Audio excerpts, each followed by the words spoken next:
Cláudia, obrigada por você estar aqui, obrigada pela sua disponibilidade. E assim, não tem como a gente começar falando com você sem perguntar sobre trabalho flexível e pandemia, né? Como é que foi viver, aí você pegou mais o finalzinho da pandemia, né, na WeWork, como é que foi para vocês esse tempo e principalmente para você estar numa posição de liderança em tempos de pandemia?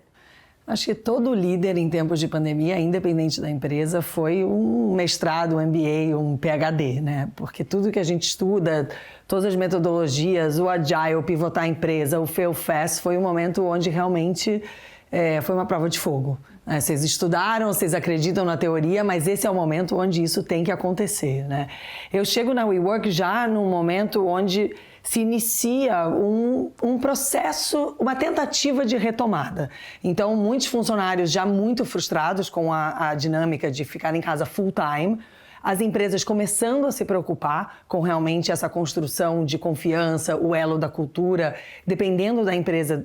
Temos membros na nossa comunidade que dobraram, triplicaram de tamanho durante a pandemia, porque foram segmentos como e-commerce, tecnologia, que realmente explodiram, e tivemos outras empresas que tiveram que passar por momentos muito duros de demissões e reestruturações. Em ambos os casos, as empresas se encontram num momento de eu preciso voltar a construir esse elo, né? A gente precisa voltar no face-to-face. Então, literalmente, a empresa, né? Quando a gente olha para a WeWork, a gente vê um mundo onde a empresa cai mais de 80% quase do dia para a noite, ou seja, né, lockdown em todas as cidades da América Latina, todos os países que a gente atua, todo mundo para casa, e as empresas começam a correr atrás de formas de reduzir custo. Naturalmente, a coisa que você não está usando é a primeira coisa onde você quer reduzir custo. E mais ou menos uns 6 meses atrás, 8 meses atrás, a gente já começa a ver o que a gente pode dizer que é uma tendência de retomada. 12 meses já de crescimento consecutivos, que é muito bom.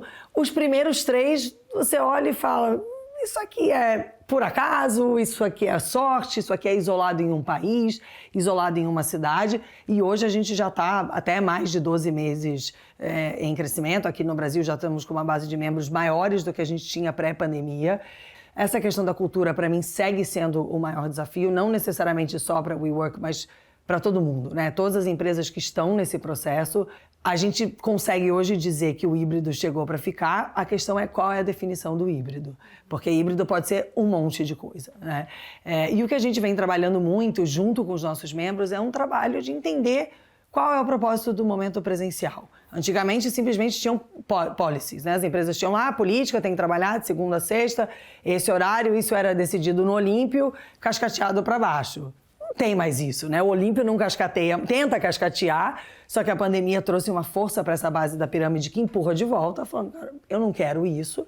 Então, hoje, o maior trabalho é realmente ressignificar esse momento presencial. As pessoas vão para o escritório para quê? O que adianta se eu estou na mesma equipe que você e eu vou no escritório um dia e você vai no outro e a gente não se encontra? Isso é um esforço de translado, de trânsito, de, né, um investimento a mais de tempo que não tem um propósito e efetivamente não agrega nada no final. Então, o nosso trabalho, olhando aí para dentro de WeWork, obviamente, num primeiro momento, foi um momento de como que pivota esse business, o que tem que ser pivotado, o que será diferente de agora em diante. Então, o desafio, obviamente, de cultura, desafio financeiro, que todos nós tivemos, e agora o desafio de, literalmente, retreinar o time inteiro. Como que vende, como que é esse processo, qual é o nosso papel nessa cadeia. E, obviamente, está sendo uma experiência maravilhosa, né? Porque você trabalhar, o clichê do trabalhar com propósito, todo mundo quer, mas você literalmente sentar com as empresas e redefinir esse propósito do espaço físico é um trabalho muito, muito mais gostoso do que você tem 1.000 funcionários, você tem que ter tantos metros quadrados e 1.000 mesas, né? Então, eu brinco com o time e falo, olha, a gente tem uma janela aqui muito única de estar na pauta dos CEOs e dos CHROs, onde espaço físico se tornou uma parte muito estratégica do business e não apenas uma parte tática transacional. E agora já estamos no meio de 2022, a gente já pode falar de um pós-pandemia, né? Pelo menos a parte mais crítica a gente com certeza já passou. Como está essa discussão agora, você que está sempre em contato com o pessoal das empresas, como está a discussão do trabalho flexível, do coworking nesse momento agora? Como eu falei, o flexível chegou para ficar, né? Então, essa dinâmica de poder, ela mudou completamente. Então, a coisa do Olímpio decidir e a base obedecer, hoje a gente já vê que a base não obedece. Ela pede demissão e vai trabalhar em outro lugar. Outro dia eu ouvi de uma pessoa de tecnologia, que não é nem do meu time, mas eu ouvi a seguinte frase: é só dar logout e login. Logout no Slack da empresa A, login no Slack da empresa B. A partir do momento que essas conexões humanas e emocionais ficam mais frágeis, a gente realmente tá perante um momento onde a base ela tem muito poder, né? Porque aquilo virou quase descartável. Então, essa mudança chegou para ficar também, ou seja, um trabalho contínuo de escuta passa a ser essencial nas empresas. Uma certeza de que a política que você implantar hoje, talvez daqui a 3 meses ela não seja mais apropriada, ou seja, o conceito dessas políticas terem uma vida útil de muito tempo, ele também não existe mais, ou seja, esse processo de escuta genuína com a disponibilidade de mudar a política passa a ser uma coisa realmente essencial em todas as empresas. Então, o híbrido chegou para ficar, o poder de escuta e de flexibilidade chegou para ficar. E agora a gente está nessa fase, como eu falei, de definir o que é esse híbrido. Falando um pouco de WeWork, o que muda? A WeWork nasce como uma empresa que tem como core os melhores endereços das cidades onde a gente atua e uma capacidade brilhante de fatiar esses endereços da melhor forma, criando um senso de comunidade, né? Você tem grupos pequenos, empresas pequenas que se encontram nesse ambiente de comunidade e ali se sentem muito acolhidas. Então, não só você pode ser uma empresa pequena no melhor lugar da Faria Lima, como você também pode ter outras pessoas ali para trocar.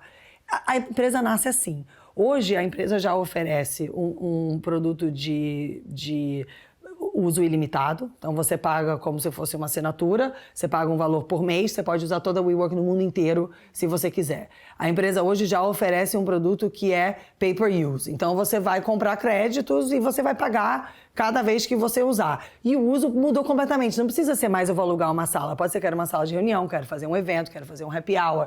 Então, isso é uma coisa que nasce na pandemia. Enquanto as empresas estão todas em casa, elas têm o surto de, gente, eu tenho que fazer planejamento, eu tenho que fazer budget, preciso reunir todo mundo. A WeWork pivota para esse modelo realmente para acomodar essas necessidades que são de muito curto prazo. É uma forma completamente diferente. Você olhar para a WeWork 2 anos atrás, que você tinha um contrato de uma sala com uma posição, etc., e você poder usar hoje de qualquer lugar, pagando ou quanto você usa, ou um valor ilimitado. A nossa... Olhando para a nossa história, foi como a gente teve que pivotar a empresa durante a pandemia. E aí agora é trabalhar com as empresas, né? E estar lado a lado ali, realmente ajudando, tanto em ferramental quanto em cultura. Esse processo de escuta, ele mal feito, ele te traz uma escuta errada. Então tem um trabalho muito importante de como fazer essa escuta. E é isso que a gente entende para frente. Podemos já dizer, numa pós-pandemia, a gente nunca esteve com os prédios tão cheios, então temos recorde de ocupação e de uso em todos os países da América Latina.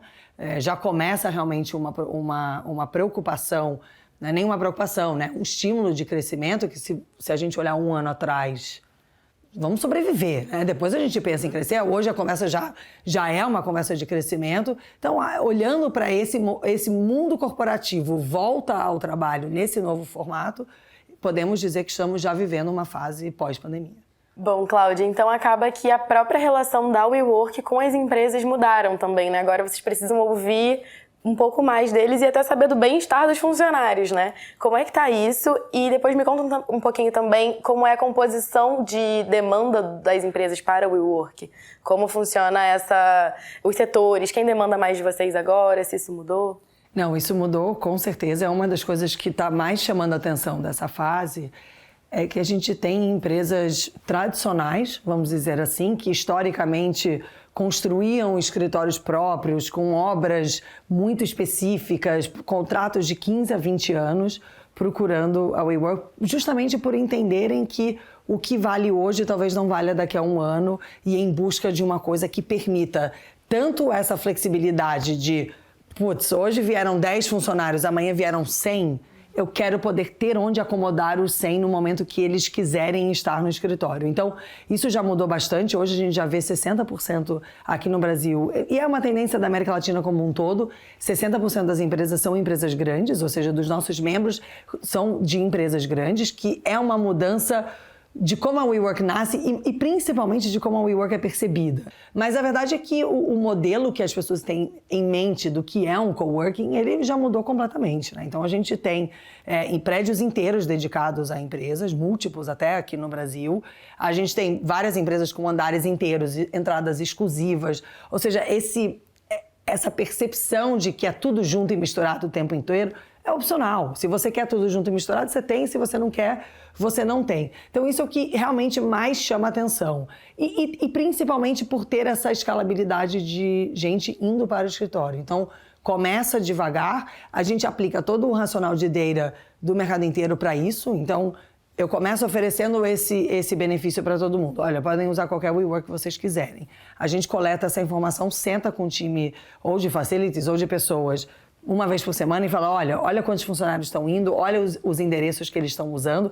A gente pode chegar até a cruzar os endereços dos funcionários com os nossos escritórios de forma que a gente entenda melhor como essas pessoas vão se distribuir.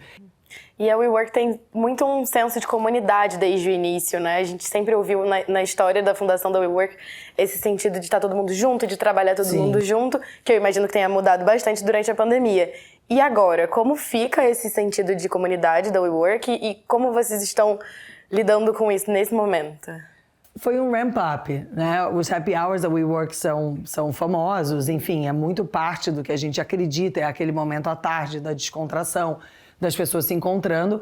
É claro que a gente retoma isso com cautela, porque apesar de estarmos vivendo um momento completamente diferente em termos de pandemia, ainda existem muitos casos, as pessoas ainda estão realmente, enfim, ficando doentes e isso é uma realidade. Então, não dá para os prédios voltarem assim, do dia para a noite, vamos fazer os encontros da comunidade toda hora. Então, acho que isso é a primeira coisa. A segunda coisa é entender essa nova dinâmica desse mix de empresas que estão com a gente. Então, se eu tenho um prédio onde eu tenho uma empresa tradicional em 3 andares e os outros andares, empresas menores que querem muito essa mistura, eu incluo a empresa tradicional, eu não incluo, como que é essa nova dinâmica de networking, e isso é um trabalho que tem que ser feito muito próximo com as empresas, porque existe sempre uma preocupação de privacidade, de sigilo de informação, de cultura até, ou seja, uma das coisas que me chamou a atenção, eu ouvi algumas vezes já,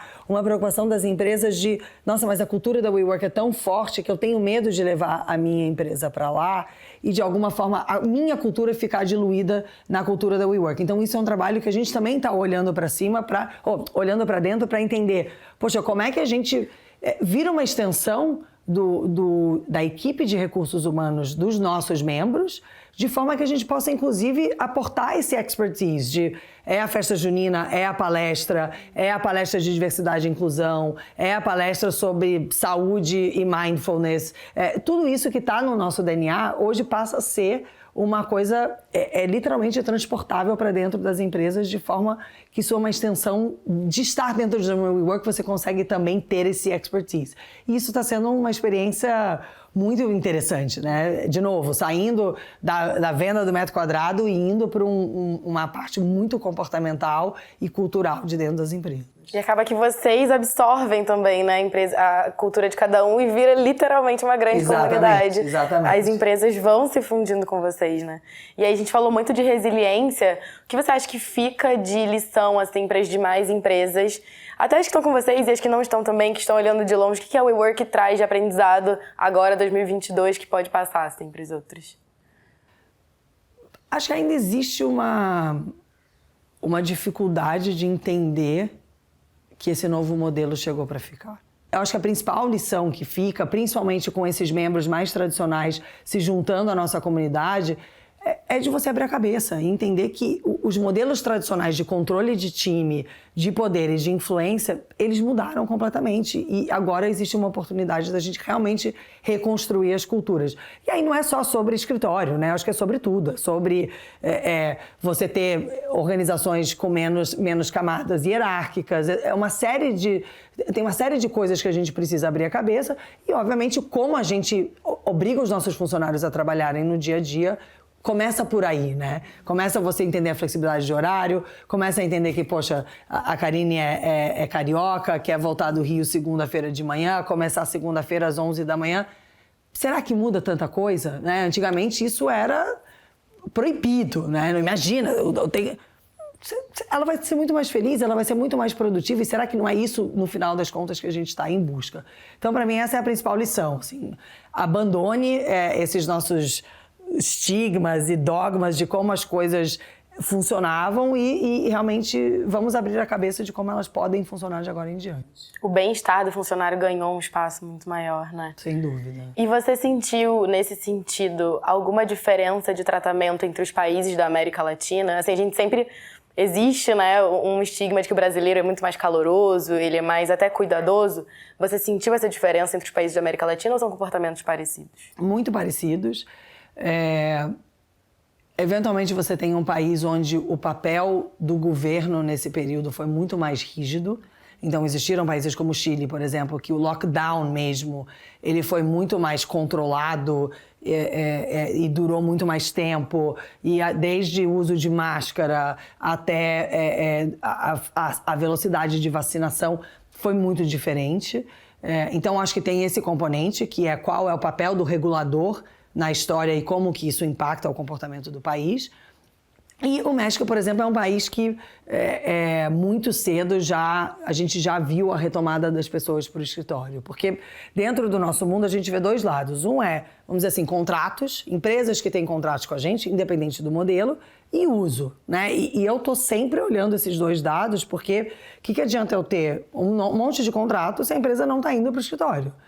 Se a empresa não está indo para o escritório, é uma questão de muito pouco tempo eu receber a ligação de, olha, Cláudia, obrigada, mas a gente não precisa mais disso.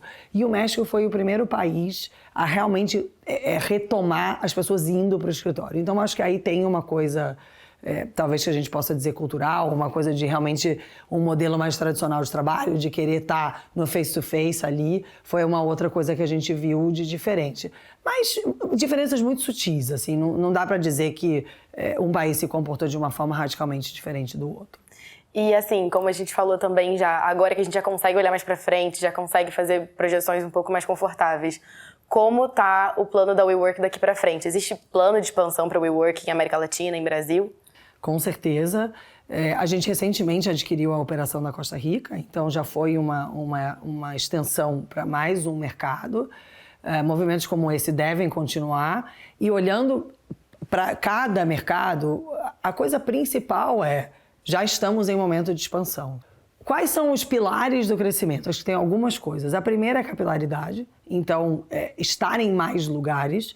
Essa demanda do espaço como um benefício, ela traz isso. Porque para eu realmente te oferecer isso como um benefício, eu tenho que poder te oferecer você estar em Salvador morando um mês e ter um lugar para você trabalhar lá. Então, o que historicamente para a WeWork a gente sempre concentrou nos grandes centros de trabalho, agora muda completamente, porque as pessoas não estão mais querendo ficar o tempo inteiro. Então, capilaridade é um ponto bem importante. O outro ponto é tamanho de espaço. Então, se você visitar qualquer WeWork na América Latina, você vai ver que tradicionalmente a gente tem muito espaço, ou prédio inteiro, ou múltiplos andares, porque isso fazia parte da estratégia de construir essa comunidade, de trazer vários tipos de empresas diferentes. Hoje, com essa estratégia da capilaridade, eu não preciso ter mais um prédio inteiro em Salvador, porque aquele não vai ser o hub, aquele não vai ser o HQ das empresas, mas sim um lugar onde as pessoas vão utilizar. Então, a dinâmica de como a gente compõe esses espaços é uma dinâmica que tende a mudar. E por último, como a gente vai fazer parcerias com a nossa cadeia inteira de valores de forma que a gente construa as novas WeWorks em conjunto. Então, vou te dar um exemplo muito prático. Eu sou um proprietário de um prédio na Faria Lima que está com 90% de ocupação e eu tenho um andar que está vazio que eu não consigo alugar, de jeito nenhum. É uma super oportunidade para o WeWork entrar ali, transformar esse andar num andar só de sala de reunião, num andar de espaço de auditório, né, para você poder fazer uma reunião com o teu time inteiro, transformar isso numa classroom onde você possa fazer um treinamento.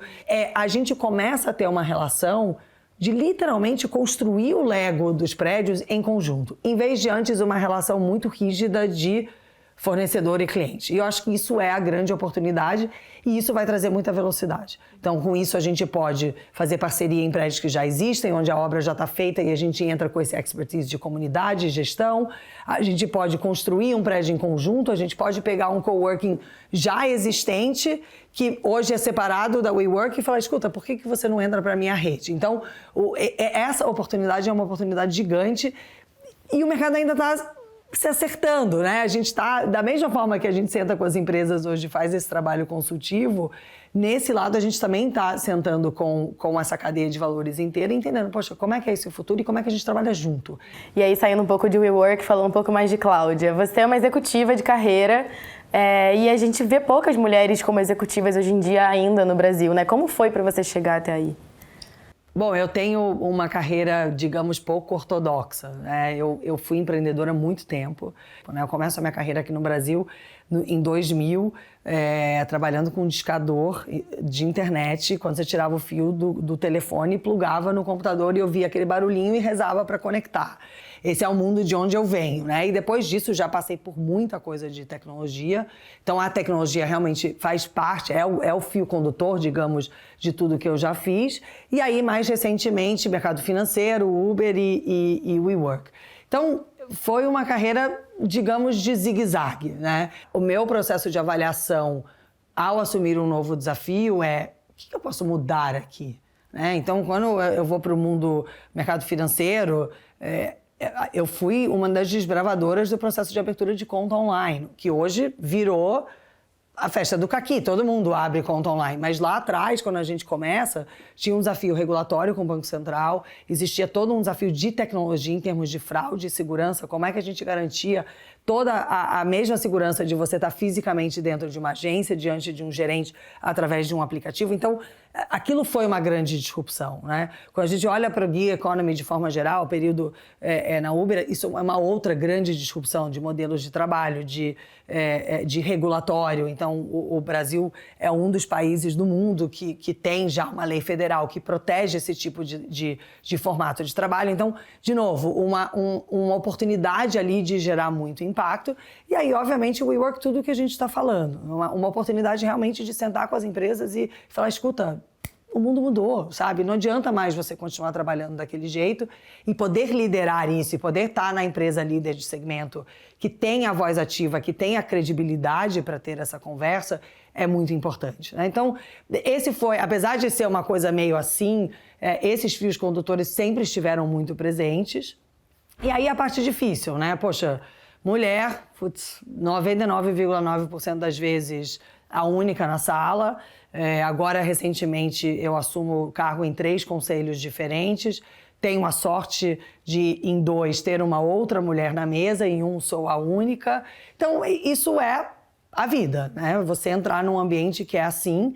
E a principal coisa nesse sentido que me ajudou muito foram as alianças, né? Foram uma capacidade realmente de, em cada lugar, você ter um olhar muito estratégico, muito cuidadoso para entender qual é a dinâmica ali na mesa, né? Essa é a dica que eu sempre dou para as pessoas que eu mentoro e tal. Esquece que são homens, né? Vamos olhar além do fato de serem homens. Quais são as personalidades, o que motiva cada um, o que faz cada um se sentir ameaçado, qual é o ambiente onde aquele grupo, que de forma geral é coeso, deixa de ser coeso. E com esse processo você consegue rapidamente não, mas você vai treinando, né? Eu acho que hoje em dia eu já consigo fazer isso relativamente rápido, mas você vai treinando um olhar muito específico, primeiro para entender como é que você se encaixa ali. O que eu agrego, né, nesse grupo, independente do meu gênero? O que eu tenho de conhecimento que eu agrego? Como é que eu garanto que a minha contribuição nas reuniões e nos momentos onde estamos juntos está muito pautada a esse ponto que eu agrego? Porque aí não tem muita discussão em relação a o que essa mulher está fazendo aqui.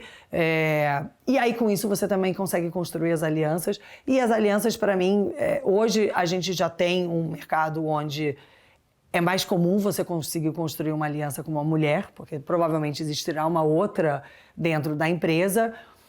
Eu cresci num mundo onde não tinha. Então, role models, exemplos de mulheres chefes, nunca tive, pares pouquíssimas, e o meu processo de aliança realmente foi sempre construído independente de gênero, enfim, foi muito pautado em fit de personalidade, alguém que estava sofrendo algo parecido ou que estava com a mesma insegurança, e com isso você vai construindo uma rede de apoio, literalmente, né? Que pode ser tão literal quanto numa reunião, quando você está sendo cortada, alguém entrar e te defender, até uma coisa de, poxa, calma aí, como é que eu estou contribuindo para essa empresa? Será que esse ecossistema não está me permitindo a me dar o melhor, e como é que eu faço isso? Né? Então, acho que tem aí um trabalho muito grande de você saber qual é o seu propósito.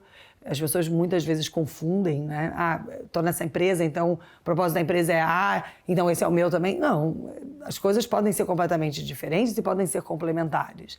Mas nessa tomada de decisão é muito importante você saber o que te motiva, o que te deixa feliz, e decidir por isso, né? E não tanto pelo, essa empresa é uma empresa importante, esse cargo é importante. Várias vezes que eu fiz movimentos de carreira, eu recebia ligações. Nossa, mas você deu um downgrade. Tipo, para você que está olhando de fora, com todas as coisas do mundo que talvez não sejam as mais importantes, pode ser percebido como um downgrade. E muitas vezes, de fato, dei. Em alguns momentos, eu dou um passo para trás, justamente para chegar num segmento onde eu acreditava que eu podia ter um impacto, para aprender uma coisa nova. E hoje, ironicamente, talvez o movimento mais atípico na minha carreira foi para o mercado financeiro, e hoje todo mundo virou banco, né? Então todas as empresas viraram banco de alguma forma, e foi um conhecimento adquirido ali ao longo de 4 anos que hoje ele é muito valioso em qualquer papel que eu venha ter. Então é um pouco essa autoconfiança de você falar, cara, eu sei o que eu estou fazendo e eu estou trilhando.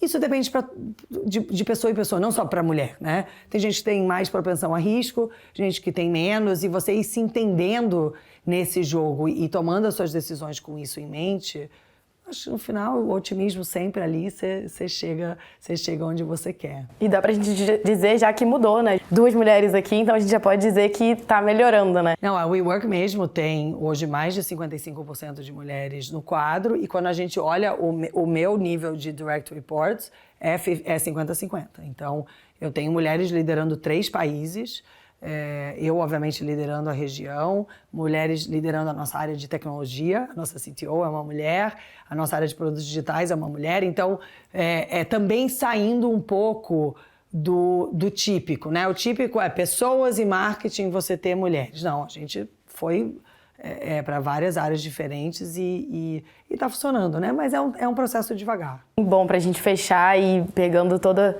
a sua trajetória de transições de carreira, onde Cláudia se vê daqui a 10 anos, assim? Bom, Cláudia, além de tudo isso que a gente falou, é uma pessoa super família. Então, eu adoro poder estar em casa na hora do jantar, adoro acordar de manhã e dar café da manhã para as crianças. Essa parte é uma parte muito importante, e eu acho que daqui a 10 anos eu gostaria de poder dar mais tempo a isso. Tenho um sonho de fazer um PhD, que, enfim, daqui a pouco, acho que 50 plus, já começo a olhar para isso. Ainda não definido exatamente a área de estudo, mas está no pipe. E a coisa que hoje realmente é uma frustração eu gostaria de ter mais tempo para give back, né? Para trabalhar em projetos onde realmente sem fins lucrativos e de uma forma muito genuína, né? Eu acho que a gente ao longo da vida vai fazendo isso, muitas vezes ou porque faz parte da estratégia de ESG da empresa, ou porque, mas certamente quando eu olho o meu checklist de quem é a Cláudia, eu tenho uma ONG que eu sou muito próxima há muitos anos, a Orienta a Vida, mas num papel muito aquém do que poderia ser, né? E da minha vontade de ser. Então, a fundadora da ONG, obviamente, virou uma grande amiga, e todo ano ela fala, e aí, já chegou o ano de você vir se dedicar 100%? Eu falo, putz, ainda não, ainda tenho algumas coisas para construir, mas certamente a Cláudia, daqui a 10 anos, se tudo der certo, vai se dedicar muito mais a um setor sem fins lucrativos do que a um setor com fins lucrativos. Mas certamente família aí no core, né? E acho que é importante falar isso, a gente fala pouco sobre isso, esse mundo de trabalho e feminino de alguma forma, ou para proteger a família, ou para não misturar as coisas, deixar o trabalho no trabalho e a casa em casa. Mas é importante falar, né? Eu acho que isso já mudou muito. Acho que vivemos muitos anos onde isso era um tabu, né? E eu faço questão de falar porque, de fato, para mim, é o core. Quando eu chego em casa e já tá todo mundo de banho tomado, jantado e pronto para dormir, para mim é um dia de derrota e não independente. Posso ter comprado uma empresa, vendido uma empresa, feito uma rodada de investimento. Se eu chego e perco aquele momento, é uma coisa que, para mim, bate aquele momento de tá tudo errado, as prioridades estão todas erradas. Então, isso segue no core agora e daqui a 10 anos, com certeza. Bom, Cláudia, muito obrigada de novo por você estar aqui. Espero que a gente se encontre mais vezes e que podemos falar mais da Cláudia daqui a 10, 15 anos. Vamos, você pode me... E eu te conto quando a gente já tiver as nossas novidades de lugares. Combinado. Estaremos aqui para ouvir. Obrigada. Obrigada.